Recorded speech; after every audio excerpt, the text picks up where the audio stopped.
to the channel. So today we're down at RTS, and as you can tell by the title, we had our first little mishap with the old MX-5. So the other day we were dropping my car off for a service and the clutch was sticking. It didn't want to come out of reverse. The car was just juddering everywhere. And yeah, so we thought, why not just get a new clutch? And instead of going like OEM or anything, just come down to RTS, get a proper clutch put in, and yeah, then it's ready for our plans in the future. So the good thing about this clutch is when we do decide to maybe turbo the car, maybe that's one of our plans, maybe it's not, maybe I'm just chatting wham. It's got a torque capacity of 385 foot-pounds of torque, which is plenty for what we've got in our heads that we want to do with the car. So it should be good, and I need to drive this. We need to get rails, because then we can actually get more content on it for the channel. These clutches are available on More Torque, so I'll leave a link in the description, so go and check that out. But we've got the twin friction clutch and the light and flywheel as well. So them products fit the Mark 1 and the Mark 2. However, if you've got the light and flywheel on the 1.6, the 1.8 clutch will fit as well. So let's get in and we'll get the car on the ramps, and then the boys can do the business.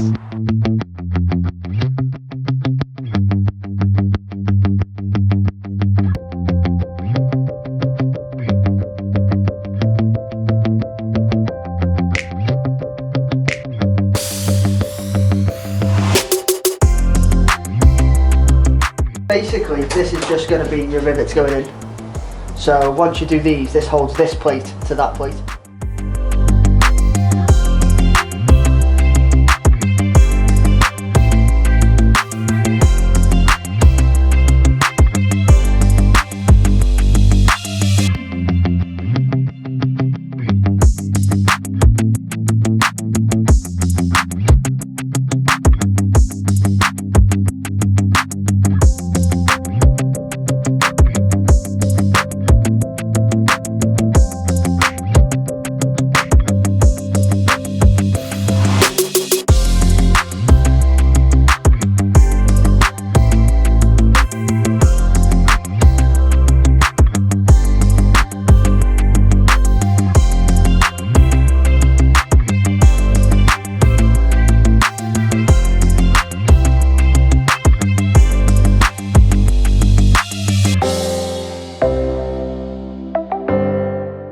So this is what's going to be put on the car today. We've got the light and flywheel, the release bearing, which is obviously the reason why the MX-5 is having problems. I'll see if we can show you the noise that it's making.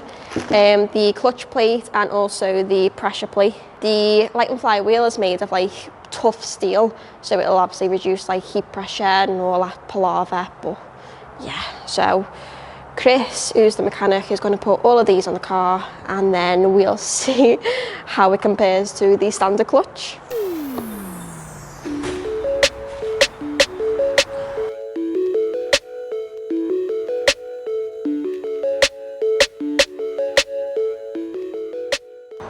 So Chris is now working on the car. He's just undone the gearbox from the top. He's going to drop the prop, the exhaust, and then the gearbox as well, ready for the clutch to go in.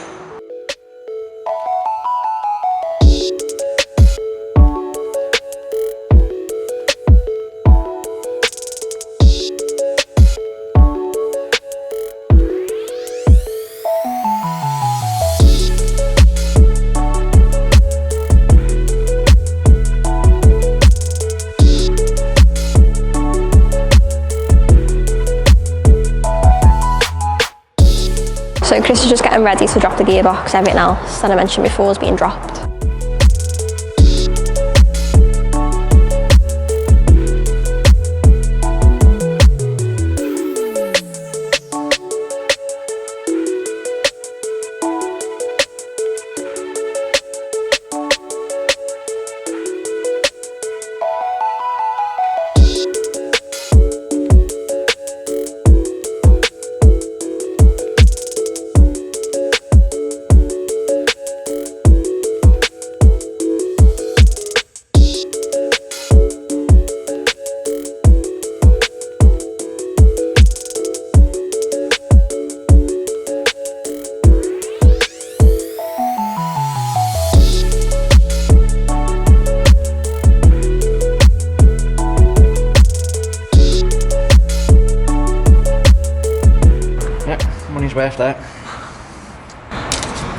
Well and truly, Shag.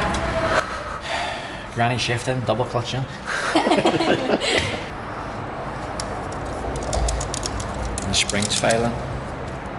Should they not be moving at all now?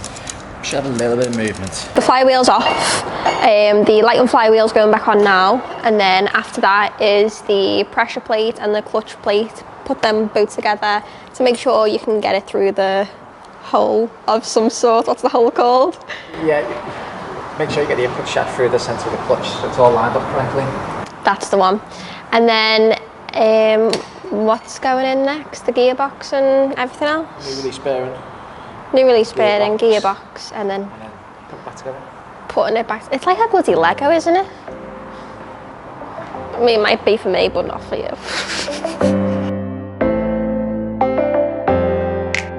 Right, so the light and flywheel's on, as you've just seen. The pressure plate and the clutch has been all aligned using this alignment tool.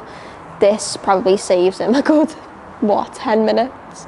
And this is just going to go on and then tighten everything up. He's just getting, well, Chris is just getting all like the torque figures and all stuff like that, and then we'll get the everything back on, so like the bearings and all that palaver, and that is it, I think. So I'll give you an update soon.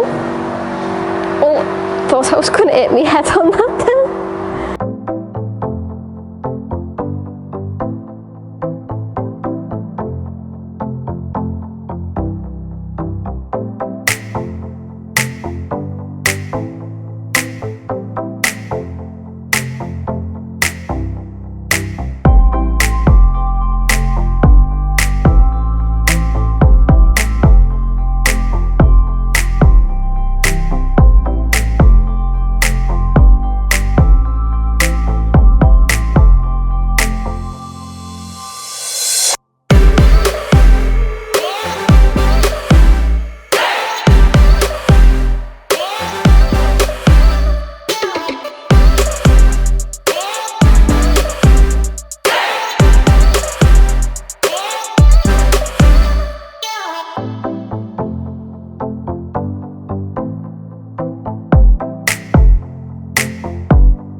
So gearbox is being put back in.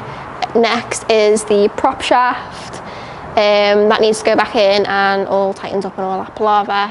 That connects the diff to the gearbox. Cradle needs to go back on. Connect all the wiring loops. Put the top of the gearbox on. Gear stick even, sorry. And then road test. Is that it?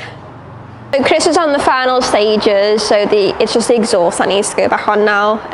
The prop and the cradle and the looms and all that just getting put back on now. And then Chris is going to take it out for a test drive, see if everything's okay. And then we're going to have to pick it up in the morning because we've got no headlights and it's getting dark outside. So we were supposed to pick the car up on Friday, but now it's Monday.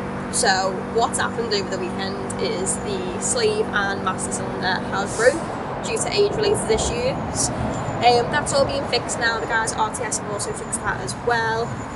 So that's basically two things that went wrong in the space of one thing going wrong that we found out. But yeah, I hope you liked the video. If you have, then please like, let me know what your thoughts was on the whole video in the comments below, and subscribe for more. So the next video with the MX-5 will be like a little review of the clutch, see how it is, how it feels, and all that blah, and obviously we've got to bed it in for like 750 to 1,000 miles or something like that. But yeah, stay tuned for that one, and I will see you in the next video.